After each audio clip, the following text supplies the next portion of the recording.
ಬಂದು ಇಲ್ಲಿ ನೋಡ್ತಾ ಇರ್ಬೋದು, ಇದು ನಿಮ್ಮ ರಿಕ್ವೆಸ್ಟೆಡ್ ಟಿಪ್ಸ್. ಬೆಳ್ಳಿ ವಸ್ತುಗಳು ಹಾಗೇನೆ ಕಾಲ್ಗೆಜ್ಜೆನ ಮನೆಯಲ್ಲೇ ಯಾವ ರೀತಿ ಕ್ಲೀನ್ ಮಾಡ್ಕೊಳ್ಳೋದು ತಿಳಿಸಿ ಅಂತ. ಸೊ ಹಾಗಾಗಿ ಈ ಒಂದು ಟಿಪ್ಸ್ನ ಶೇರ್ ಮಾಡ್ತಾ ಇದ್ದೀನಿ. ಸೊ ಇಲ್ಲಿ ನೋಡ್ತಾ ಇದ್ದೀರಲ್ವಾ, ಕಾಲ್ಗೆಜ್ಜೆ ನೋಡ್ತಾ ಇರ್ಬೋದು ಎಷ್ಟು ಬ್ಲ್ಯಾಕ್ ಆಗಿದೆ ಅಂತ. ಸೊ ಇದನ್ನ ನೀವು ಈ ರೀತಿ ಮನೆಯಲ್ಲಿ ₹1 ಖರ್ಚಿಲ್ದೇನೆ ನೀವು ಕ್ಲೀನ್ ಮಾಡ್ಕೊಳ್ಬೋದು. ಸೊ ಅದು ಹೇಗಂತ ಹೇಳಿ ತೋರಿಸ್ತಾ ಇದ್ದೀನಿ. ಇಲ್ಲಿ ನಾನು ಒಂದು ಪಾತ್ರೆಗೆ 1-2 ಗ್ಲಾಸ್ನಷ್ಟು ನೀರನ್ನು ಹಾಕೊಂಡಿದ್ದೀನಿ. ನಂತರ ಇದಕ್ಕೆ ಒಂದು ಸ್ವಲ್ಪ ಅಡಿಗೆ ಸೋಡಾ ಹಾಗೇನೆ ಒಂದು ಸ್ವಲ್ಪ ಉಪ್ಪು, ಈ ಒಂದು ಸ್ವಲ್ಪ ಸಾಬೂನಿನ ಪುಡಿ ಅಥವಾ ಡಿಶ್ ವಾಶ್ ಯಾವುದು ಯೂಸ್ ಮಾಡ್ತಿರೋ ವಿಮ್ ಜೆಲ್ ಅದನ್ನು ಕೂಡ ಹಾಕೊಳ್ಬೋದು.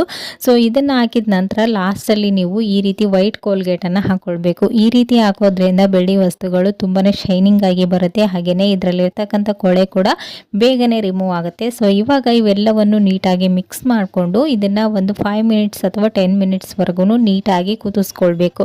ಇದರಲ್ಲಿ ಬೆಳ್ಳಿ ವಸ್ತುಗಳು ಆಗಿರ್ಬೋದು ಅಥವಾ ಕಾಲ್ಗೆಜ್ಜೆಗಳನ್ನು ಈ ರೀತಿ ನೀವು ಹಾಕಿ ಕುದಿಸ್ಕೊಂಡ ನಂತರ ಒಂದು 5 ಮಿನಿಟ್ಸ್ ಬಿಟ್ಟು ತಣ್ಣಗಾದ್ಮೇಲೆ ಒಂದು ಟೂತ್ ಬ್ರಷ್ನ ಸಹಾಯದಿಂದ ಇದನ್ನ ನೀಟಾಗಿ ಉಜ್ಜಿದ್ರೆ ಸಾಕು. ಇದರಲ್ಲಿರ್ತಕ್ಕಂಥ ಕೊಳೆ ಎಲ್ಲನೂ ನೀಟಾಗಿ ಔಟ್ಸೈಡ್ ಬಂದ್ಬಿಡುತ್ತೆ. ಸೊ ಇಲ್ಲಿ ನೋಡ್ತಾ ಇರ್ಬೋದು ವಿಡಿಯೋದಲ್ಲಿ ಎಷ್ಟು ಕೊಳೆ ಎಲ್ಲನೂ ಔಟ್ಸೈಡ್ ಬಂದಿದೆ ಅಂತ. ಸೊ ನಂತರ ಇದನ್ನ ನೀಟಾಗಿ 1-2 ಸರಿ ಚೆನ್ನಾಗಿರುವಂಥ ನೀರಿನಲ್ಲಿ ಹಾಕಿ ವಾಶ್ ಮಾಡಿಕೊಂಡ್ರೆ ನಿಮ್ಮ ಕಾಲ್ಗೆಜ್ಜೆ ಆಗಿರ್ಬೋದು ಮತ್ತು ಪೂಜಾ ಸಾಮಾನು ಬೆಳ್ಳಿ ವಸ್ತುಗಳು ಏನೆಲ್ಲ ಇದೆ ಅಲ್ವಾ ಅದೆಲ್ಲನೂ ನೀಟಾಗಿ ಕ್ಲೀನ್ ಆಗುತ್ತೆ. ಸೊ ಈ ರೀತಿ ನೀವು ಒಂದ್ಸರಿ ಮನೆಯಲ್ಲಿ ಟ್ರೈ ಮಾಡಿ ನೋಡಿ.